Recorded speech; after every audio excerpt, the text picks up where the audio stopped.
가정을 이루는 그런 부분에 있어서 가장 큰 어려움은 이제 두 가지의 견해가 있었어요. 한쪽은 간음 이외에도 아내가 잘못할 때 이혼해도 된다라는 이 삼마이 학파입니다. 그러니까 아내가 잘못을 하고 또 아내가 잘못을 안 하더라도 우리는 이혼할 수 없다라고 이렇게 말하는 이 보수적인 입장이 그러니까 샴마이 학파예요. 그리고 또 다른 입장에서는 어떠한 경우에서도 우리는 이혼해도 괜찮아라는 어떤 힐레 학파입니다. 샴마이 학파 보수적인 입장을 가졌을 때에는 그 당시에 이스라엘을 다스렸던 이 로마 우리가 잘 알고 있는 이 헤롯 왕이 그 당시에 자신의 아내와 이혼을 하고 그의 동생의 아내였던 헤로디아와 재혼을 하게 됩니다. 아마 이 모습을 보았던 세례 요한이 이 헤롯을 향해서 이런 모습은 옳지 않습니다라고 이야기했을 때 결국 어떻습니까? 세례 요한이 참수를 당하는 그런 일들이 있게 됩니다. 그렇다고 이혼을 해도 돼라고 이렇게 이야기한다면 어떻습니까? 그동안 하나님께서 율법을 통해서 말씀하셨던 그 내용들을 위배할 수 있는 그런 이야기일 수밖에 없어요. 그러다 보니까 예수님께서 이러한 상황 속에서 그 가정에 대해서 이혼에 대해서 어떤 입장을 말씀하시더라도 결국은 곤란할 수밖에 없는 그런 상황에 놓였다라는 거예요. 그런데 그때 예수님께서 과연 어떻게 이러한 질문들 또 바리새인들을 통해서 주셨던 시험들을 잘 풀어나가셨을까? 우리 한번 3절과 우리 5절의 말씀을 한번 읽어보도록 하겠습니다. 읽겠습니다. 시작. 대답하여 이르시되 모세가 어떻게 너희에게 명하였느냐? 이르시되 모세는 이혼 증서를 써주어 버리기를 허락하였나이다. 아멘. 그러니까 예수님께서 하나님께서 모세를 통해서 어떻게 그 가정을 이루어 나갔느냐라고 물으셨어요. 그때 바리새인들이 모세는 이혼 증서를 써줌을 통해서 결국은 그 아내와 이혼했다라고 이렇게 대답하게 됩니다.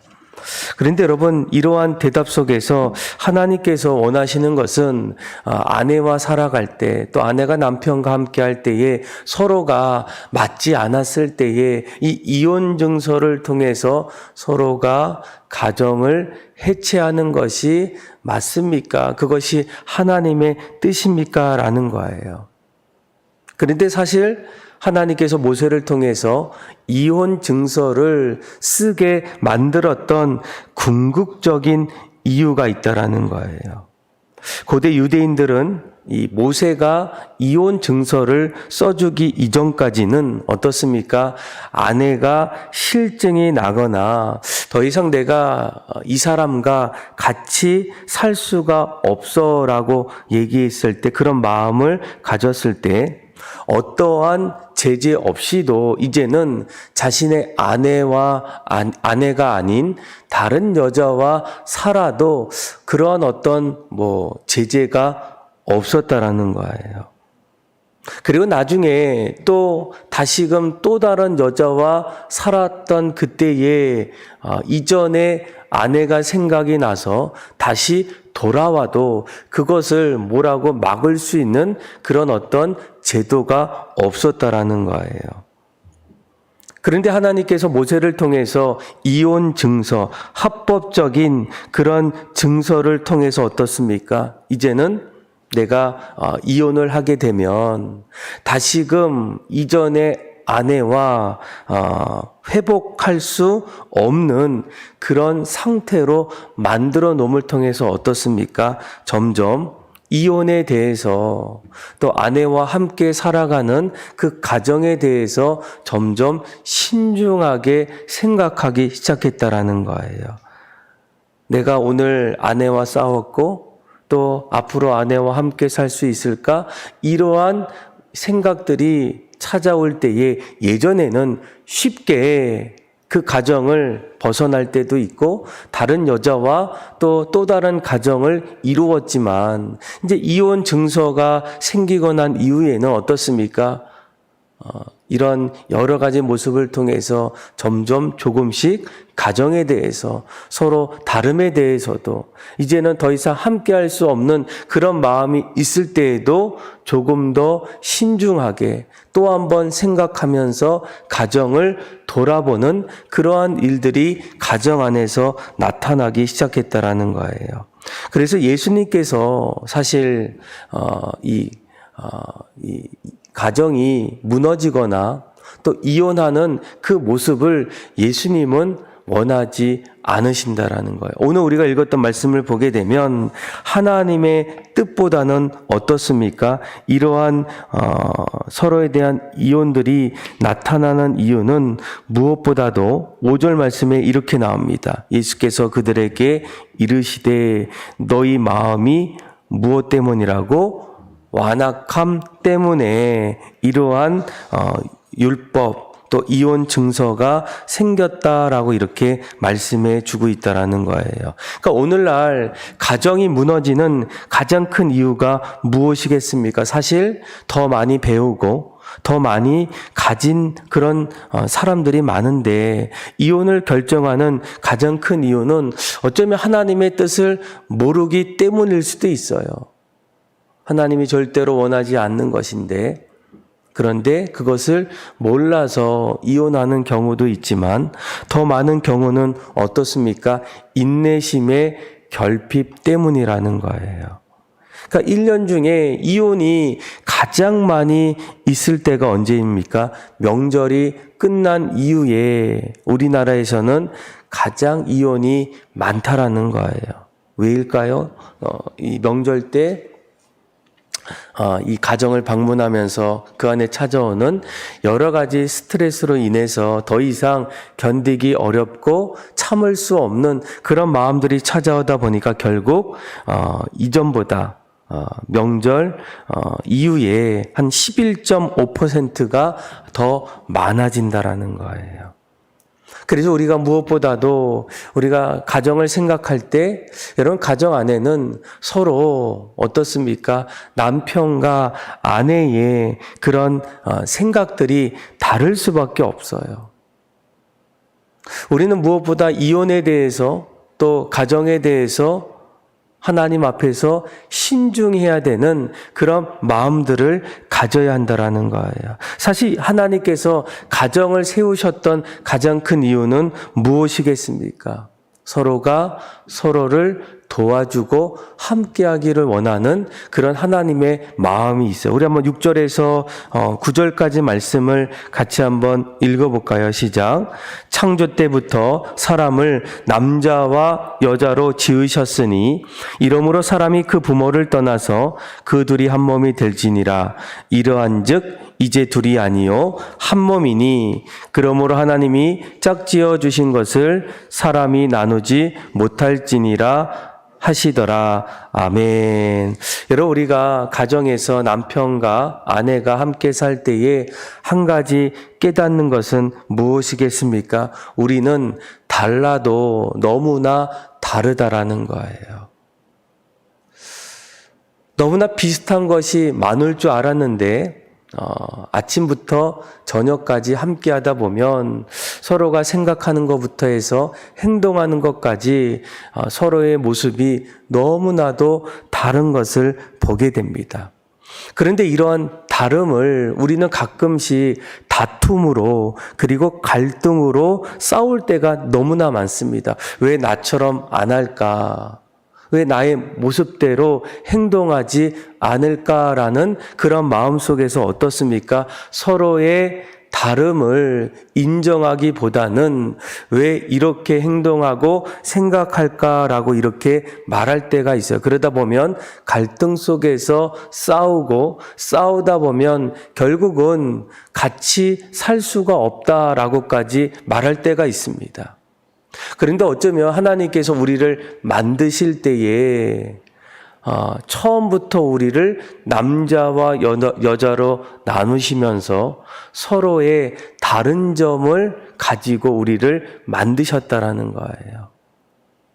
여러분, 우리가 살다 보면 한 가지 깨닫는 것은 무엇이겠습니까? 내가 너무나 부족한 것이 많음을 깨닫게 됩니다. 이것도 좀 어렵구나. 또 이것까지도 할 수가 없겠구나. 또 세월이 지나다 보면 스스로 할 수 있었던 것들까지도 내가 하지 못할 때가 있어요.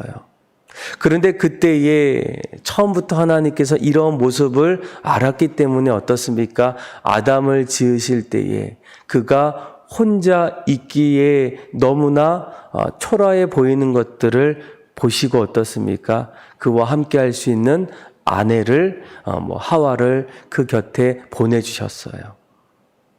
그러니까 하나님께서 창조로부터 시작할 때에 남자와 여자를 통해서 공동체를 이루어 나가면서 그들의 인생을 아름답게 만들어가는 것을 하나님이 원하셨다라는 겁니다. 그래서 여러분, 우리가 살다 보면 혼자 사는 것이 얼마나 어렵습니까? 힘이 듭니까? 그러다 보니까 하나님이 그런 입장에서 또 자녀들을 우리에게 선물로 주셨던 일들도 있어요. 그런데 무엇보다 궁극적으로 하나님은 이 남자와 여자가 서로 함께 가정을 이루어 나가는 일들, 그리고 더욱더 그 가정 안에서 행복하고 화목한 모습으로 살아가는 것, 그것이 바로 하나님의 창조의 원리라는 거예요. 여러분, 이혼은 하나님의 창조의 원리에서 위배되는 모습이라는 거예요. 가장 궁극적인 것은 남자와 여자가 하나가 되어서 서로의 부족함을 채워주고 이 어려운 이 세상 속에서 서로가 함께 이 세상을 이겨나갈 수 있도록 서로의 부족함을 채워주고 감싸주면서 그 안에서 사랑과 화목으로 함께하는 그런 모습을 하나님이 원하셨다라는 거예요.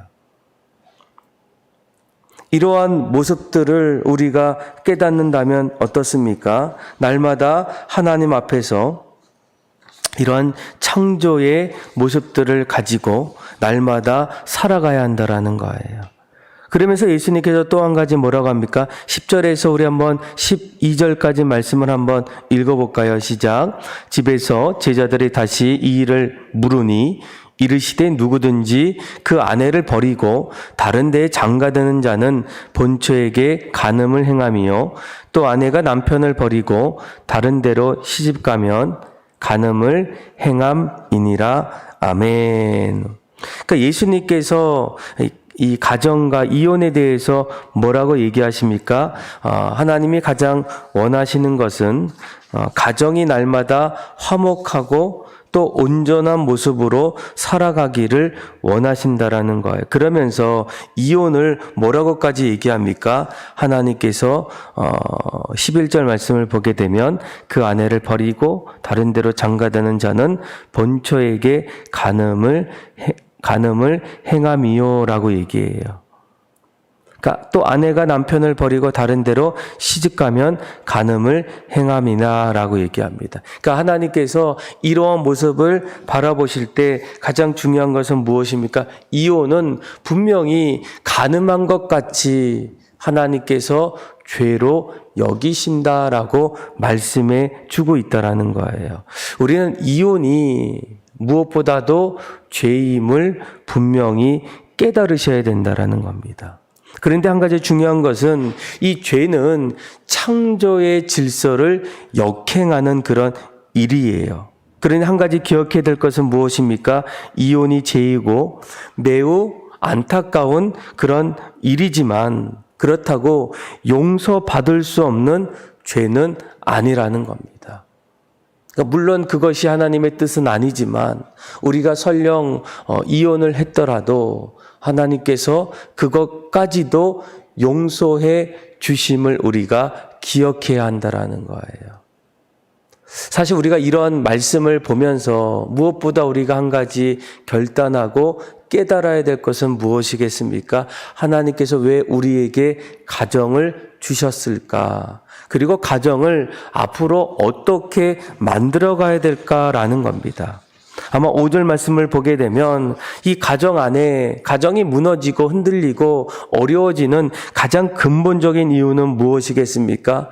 우리의 마음이 완악하기 때문이다라는 거예요.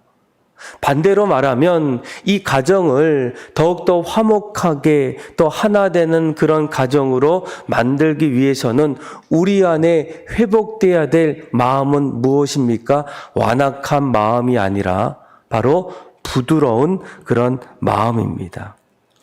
여러분, 여기서 이 완악함이다라는 것은 어떤 의미가 있겠습니까? 아닌 것을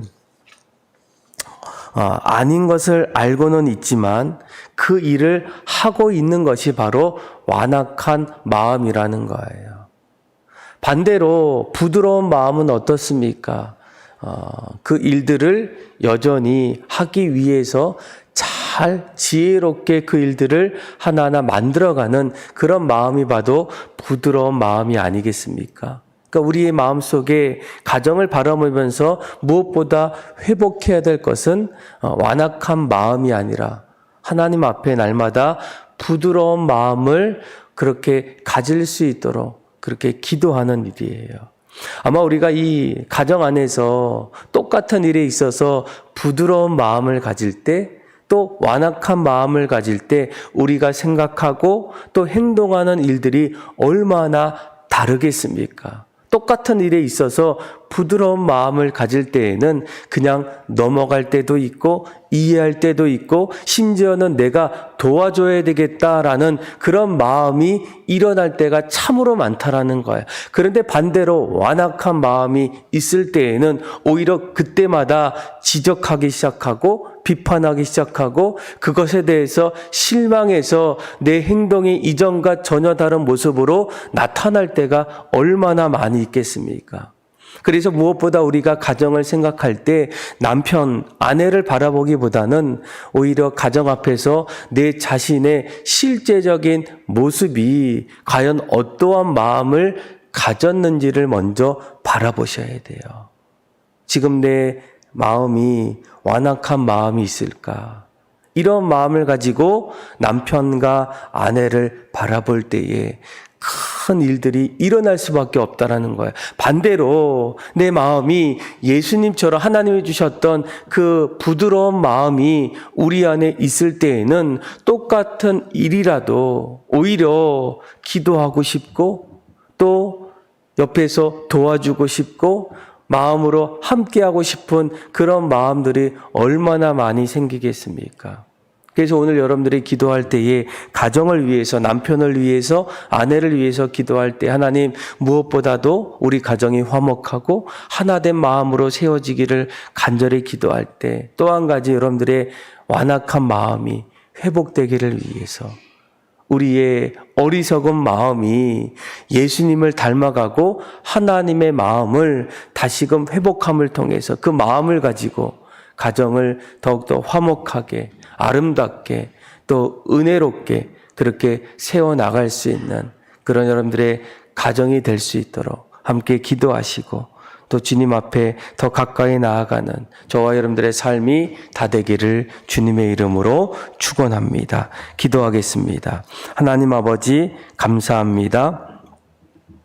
오늘 가정을 통해서 하나님이 우리에게 가정을 주셨던 근본적인 이유가 무엇이고 앞으로 이 가정을 어떻게 만들어가야 할지를 다시 한번 잘 깨닫게 하여 주셔서 화목하고 아름답고 또 우리의 마음이 부드러운 마음으로 회복함을 통하여 아내는 남편을, 남편은 아내를 더욱더 귀하게 또 사랑할 수 있는 그런 행복한 가정을 이뤄나가게 하여 주옵소서. 이를 통하여 하나님의 영광이 우리 가정에 충만하게 나타나게 하여 주옵소서. 그렇게 행하실 그 주님을 찬양하며 사랑이 많으신 예수님의 이름으로 기도합니다. 아멘.